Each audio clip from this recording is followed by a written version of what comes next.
पर बोल रहा हूँ, वो अधिकार देने वाले बाबा भीमराव अंबेडकर जी को श्रद्धासुमन अर्पित करता हूँ। और बाबा भीमराव अंबेडकर जी ने जो अधिकार हक दिया है, उसके बदौलत आज मैं बिशनपुर पंचायत का मुखिया हूँ। तो इसीलिए बाबा भीमराव अंबेडकर के चरण में पुनः श्रद्धांजलि अर्पित करता हूँ। आज इस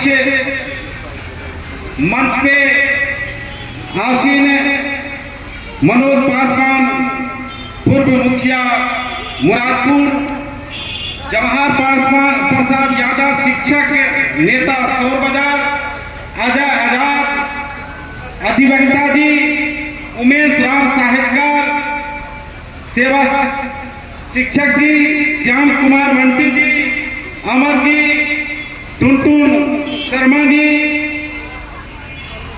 और पूजा चौधरी जी, रविंदर सर जी, हम लोगों के अभिभावक रामदेव शर्मा जी, और यहाँ पे दूर दूर से सहरसा के कोने कोने से आए हुए बड़े बुजुर्ग युवा साथी, माता बहनों, आपको इस तरह के आयोजन में आने के लिए हार्दिक अभिनंदन एवं वंदन करता हूं। आज जिस शख्सियत के बारे में मैं बोलने जा रहा हूं, तो एक सूरज को दिया दिखाने के समान होगा। मैं बहुत पहले आके मैं सभी विद्वान जनों के वक्ता का भाषण सुना। उस समय सहरसा जिला पदाधिकारी महोदय, यहाँ के विधायक जी, अदर सभी पदाधिकारी जी, सभी अपने अपने बाप को बेवा की रूप से बाबा भीमराव अंबेडकर के बारे में रखने का काम किया।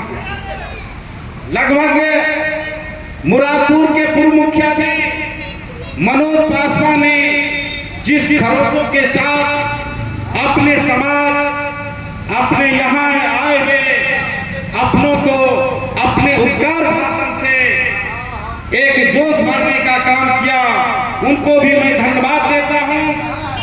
और यहाँ पे शंकर शशि जी युवा हैं, उन्होंने अपनी भी बात रखा। सबसे बड़ी बात है, आज 14 अप्रैल है, हम लोग अंबेडकर जयंती मना रहे हैं। कहीं न कहीं उनकी कुछ खासियत हुई होगी, आज इसीलिए मना रहे हैं। हम लोग अभी जिस शान से चल रहे हैं, हम लोग कहते हैं अरे क्या होगा, हमें तो ये अधिकार है। वो अधिकार किसने दिया? बाबा भीमराव अंबेडकर ने। बाबा भीमराव अंबेडकर जिस समय बचपन में थे, उन्होंने स्कूल गया था, उसे ना सही से बैठने दिया, कहीं पानी पीने का जगह नहीं दिया। वो अपने माँ से आके पूछा, माँ हम लोगों को पढ़ने का आजादी नहीं है क्या? माँ बोली नहीं, हम लोग छोटे हैं। कल के छोटे मतलब समझे नहीं, कल के हम लोग छोटे जाति से हैं, हम लोग को पढ़ाई का अधिकार नहीं है। बाबा भीमराव बोले कि कहाँ लिखा हुआ कि हम छोटे हैं, हम लोग जाति का छोटे, हम लोग को पढ़ने का अधिकार नहीं है? तो माँ ने बोली किसी किताब में लिखा होगा बेटा। बाबा भीमराव अंबेडकर ने कहा एक दिन मैं ऐसा किताब लिखूंगा जिसमें सभी को पढ़ने का अधिकार हो, सभी को अपने हक और अधिकार लेने की अधिकार होगी। आज बाबा भीमराव अंबेडकर ने वो संविधान दिया। दोस्तों यहाँ पे आए हैं उपस्थित आदमी, हम लोग सही में 90% हैं। जब हमारी लड़ाई होती है तो हम लोग हार जाते हैं। हम लोग ने बाबा भीमराव अंबेडकर ने जो संविधान दिया है, उन्हें भी अभी तक हमारे समाज नहीं पहचान पाया है। इसीलिए हम लोग को अपने हक और अधिकार की पहचान जरूरी होनी चाहिए। मैं कहना चाहता हूँ, देश 1947 में आजाद हुआ, लेकिन मैं बताना चाहता हूँ यहाँ के मनोवादी जिसकी शासन थी, जिसकी सत्ता थी, वो बाबा भीमराव अंबेडकर का इतिहास तो लगभग कोशिश में था। क्यों कोशिश में था वो भी बताना चाहता हूं। 1947 में देश आजाद हुआ, पता है 1990 में बाबा भीमराव अंबेडकर को भारत रत्न पुरस्कार मिला।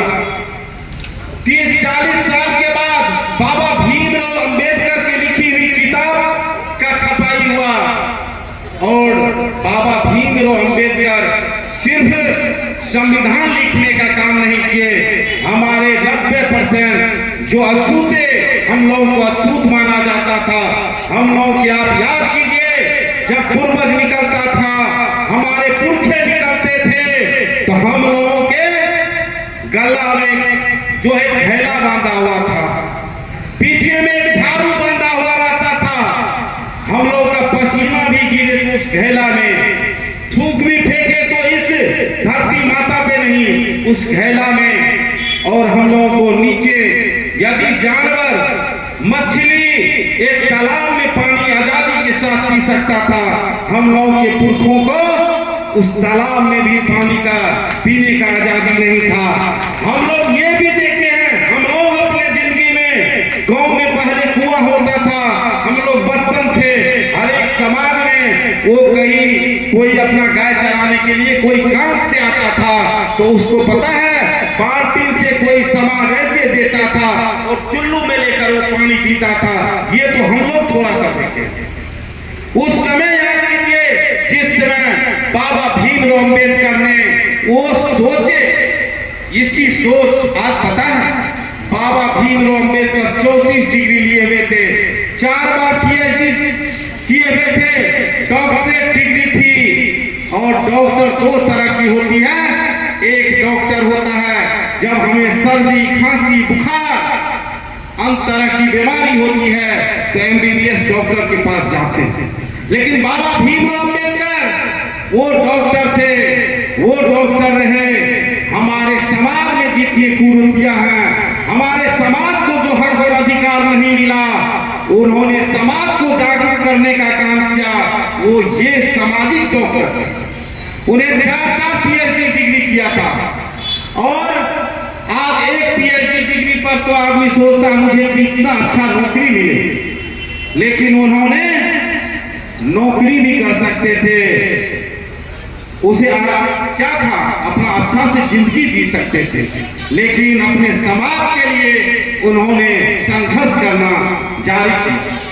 जब उन्होंने, मैं भीमराव अंबेडकर के बारे में 3-4 दिन से लगातार यूट्यूब पर और भी माध्यम से पढ़ रहा था कि किस तरह से उनका जीवनी जानू, जब भी था लगभग 2-4 घंटा उस पर पढ़े यूट्यूब से। उनका कहानी, वो जिस तरह संघर्ष किए, जिस तरह हम लोगों को अधिकार दिलाए, इतना मुश्किल, इतना ये आम नहीं था कि वो करवा देते, उन्हें बहुत संघर्ष करना पड़ा। दोस्तों, जब भीमराव अंबेडकर ये जो है एक सिर्फ संविधान निर्माता नहीं है, भारत निर्माता है। एक बात, हमारे मूल निवासी हम लोग 90% हैं, कहीं न कहीं हम लोग भटक रहे हैं। जिस तरह पहले बिजली नहीं थी, गांव में एक डिबिया जलता था, जब चोर गांव में आता था तो क्या होता था पता है? पहले हम लोग भी देखे हैं, हम लोग के पूर्वज बाबा लोग तो खूब काफी देखते होंगे कि गाय में, बैल में, सब में घंटी बांधा जाता था। तो क्या हो गया अपने लोग के साथ पता है? ये बड़का मोबाइल को देखते हैं, वो जो टीवी देखते हैं, सब बिक चुका है। अपना लोग को लग रहा है कि उसमें सब कुछ सही दिखाई दे रहा है। अभी भी देख लीजिए, मनुवाद, जो मनुवाद को मानने वाला है, उन्होंने अभी भी देखिएगा मोबाइल पर इस तरह का वीडियो बना के भेजेगा, आपको लगेगा यही बात सही है। तो उस समय चोर क्या करते थे कि घंटी गाय का या भैंस का खोल के या बैल का खोल के वो पूरब की तरफ भाग जाता था मान लीजिए, और एक आदमी जो है बैल को पश्चिम की ओर ले जाता था। जब गांव वाला उठता था कि अरे बैल को लेकर भागा, तो देखता था पूरब तरफ घंटी बज रहा था, उधर दौड़ लगाया, उधर देखता था, तब तक तो पश्चिम की ओर तो उसका भैंस निकल गया। यही अभी भी है, अपने लोग को जो है मनोवादी जो है वो इस तरह का कर रहा है, इस तरह के प्रलोभन में दे रहा है, हम लोग धीरे धीरे उसी जाल में फंसते जा रहे हैं। हम लोग को आज कहीं न कहीं देखिए समाज में उस समय हम लोग को अछूत मानता था, तो ऐसा वीर पुत्र भारत रत्न इस माता ने पैदा की, वो भीमराव अम्बेडकर का अधिकार हम लोग को मिला। यदि हम लोग का अधिकार छीन लिया जाए, हम लोग को पता है बहुत इस देश में एक जो अपने लोग को आरक्षण जो मिला है ना, जब बाबा भीमराव अम्बेडकर ने बहुत पहले ही आरक्षण का पेशकश कर चुके थे, लेकिन आरक्षण के लिए भी उसके बाद जितने ओबीसी, एसटी, एससी सभी जो है मूल निवासी मिलकर जब सरकार बनाया तब आरक्षण भी लागू हुआ। तो इसीलिए दोस्तों आज भीमराव अम्बेडकर के जयंती पर तो हम लोग यहाँ पर जयंती मना रहे हैं, लेकिन जो है आप लोग अपने गांव समाज में जाइए, भीमराव अम्बेडकर के जीवनी के बारे में बताइए और उनके पथ पर चलने का कोशिश कीजिए, जिससे मेरा देश, मेरा समाज एकता से उत्थान में आए। धन्यवाद। और सभी अनुशासित और जो व्यवस्थापक हैं उनके प्रति आभार प्रकट करते हुए धन्यवाद।